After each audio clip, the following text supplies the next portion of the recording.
Why is it that when we're driving past a car wreck, it's almost impossible to look away? Every person's mind has a certain fascination with the unpleasant aspects of life. As a result, film has risen as a medium for exploring these macabre inner complexities of the human psyche, in particular, the psychological thriller genre.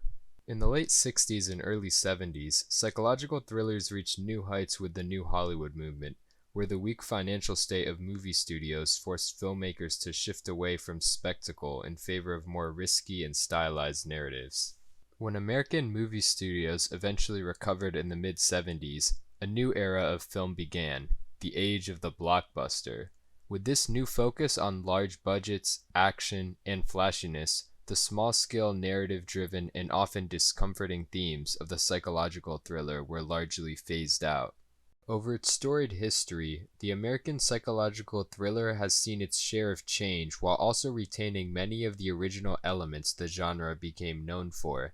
Two greatly successful films that exemplify this shift are Martin Scorsese's 1976 classic Taxi Driver and Todd Phillips' 2019 film Joker. Now, this genre is especially intriguing to me since Hollywood has been synonymous for its production of epic hero stories, comedies, and tragedies, yet psychological thrillers don't fit any of these categories. Instead, they are strict character studies that utilize elements from these broader genres as a secondary facet in storytelling. Through their use of character point of view, setting, and organization of plot events, both Scorsese and Phillips are able to craft unique psychological thrillers that effectively explore the mental corruption of their protagonists. Taxi Driver was born out of the new Hollywood film movement. On top of entertainment, filmmakers also geared their style to portray social issues of the time. Events in the 1970s, such as the Watergate scandal and subsequent resignation of President Nixon, caused distrust between the American people and those in power. The main character of Taxi Driver, Travis Bickle, is a victim of this growing paranoia. 43 years after the release of Taxi Driver came Joker, which had the unique challenge of paying homage to psychological thrillers of the past while also catering to modern audience and studio demands. The tendency of borrowing from past films while simultaneously placing a greater emphasis on the thriller aspect of the psychological thriller is what has marked change in the genre over time. Smile, though your heart is aching. Smile, even though it's breaking. A hallmark of the psychological thriller is its restrictive narrative. These unreliable narrators distort their respective worlds, making it unclear what is actually happening and what is merely a projection of their subconscious. In Taxi Driver, Travis's journal entries serve as narration for the film, providing insight into his mind. The film also sometimes switches between perspective, which displays a very different worldview. As Travis describes a beautiful woman named Betsy over a slow-motion tracking shot and soft diffused lighting, it is portrayed almost as a romantic scene. That is, until we switch to her perspective. When this occurs later in the film, we see Travis as the camera slowly encroaches on him, almost all of his face hidden behind the window of the cab. It becomes clear that Travis is a creep. His perception of things throughout the film is much different than how they actually are. Hey, you're blocking our doorway. You think you might want to move the cab? Joker is similar in its focus on a primary central narrator. When Arthur is riding the train at night, he witnesses a group of men harassing a woman. This interaction is depicted through over-the-shoulder and point-of-view shots that broadcast the event exclusively from Arthur's perspective. When a wider shot is finally used that encompasses both Arthur and the men, it implements a shallow focus that blurs the scene behind Arthur. The actions of these men are almost excessively vile. When they attack Arthur and he kills them a few moments later, the authenticity of their actions are still in question. Psychological thrillers leave many questions regarding their narratives unanswered. All the animals come out at night. Whores, skunk pussies, buggers, queens, fairies, dopers, junkies. Early films in the genre used the character's environment to reveal and influence their descent into madness. Messy scenic design combined with a tired style of acting demonstrate the impact of environment on the main character. When Travis steps outside a diner to talk with one of his friends, a group of young boys come by and harass a lone woman. The red lighting creates a sense of intensity and danger. A closer headshot of Travis makes his disheveled look more apparent. His hair is dirty, his eyes are watery and bloodshot as they constantly glance around. It all occurs under the red light signs that are impossible to avoid in the city.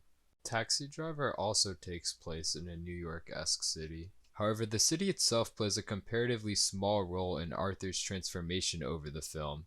A turning point for Arthur is when he watches his idol, talk show host Murray Franklin, make fun of his stand-up routine on his show. A low-angle POV shot is used to illustrate the influence this moment has on Arthur. As Arthur looks up at the TV positioned above him, his smile slowly turns into a scowl. It is the moment he realizes he will never be loved or accepted. Afterwards, his craziness rapidly escalates. Travis Bickle is an everyman. The film suggests that the conditions of the city and society could drive any person to do the same. Meanwhile, Arthur is not meant to be representative of others. He is a very distinct character whose emotions are extensively explored. His self-conflict propels him into lunacy. New psychological thrillers, favoring spectacle, feature a more distinct main character whose conflict arises from within rather than the social issues of the environment.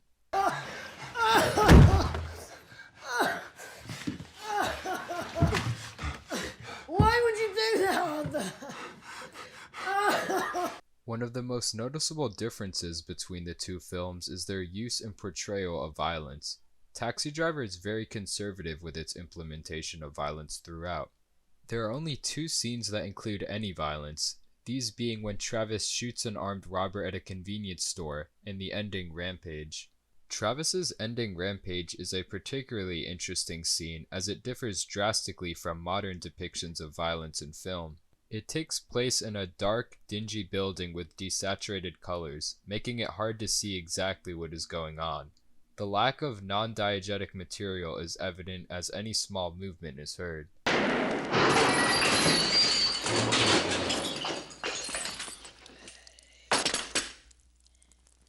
When another assailant sneaks up on Travis, the clip is slowed by just a little bit. It creates a visually unappealing effect, making the remainder of the scene feel dirty. Now compare this to a film like Joker. Joker's climax takes place in a bright TV studio.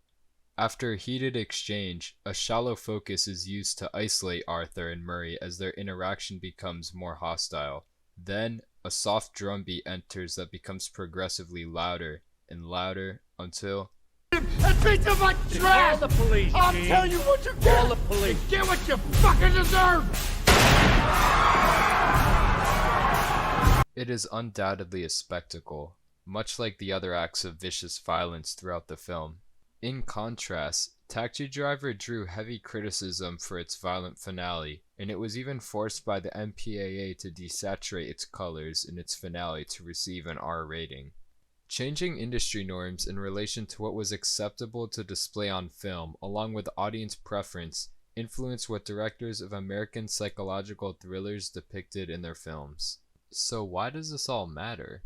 The evolution of the American psychological thriller is a story of changing culture and filmmakers' response to it. Of course, some aspects that serve as common identifiers of the genre must remain. It's impossible to have a psychological thriller that isn't told through the perspective of an unreliable narrator. However, other aspects of the genre have significantly evolved. Gone is the primary focus on a dreary setting that drives the main character into madness. In is the already psychologically compromised character who slowly succumbs to his own inner demons. The old films with their conservative use of and dirty portrayal of violence have been replaced by new ones with extravagantly violent set pieces. Some have criticized this increased spectacle, citing a lack of authenticity in present-day Hollywood. Others favor the more fun nature of newer films. In my opinion, though, I think this is a positive trend. Not that I necessarily prefer one type of film over the other, but the variation in thrillers from then to now leaves something for all audiences. It is a natural progression of the industry, and I'm excited to see where it leads in the future. My.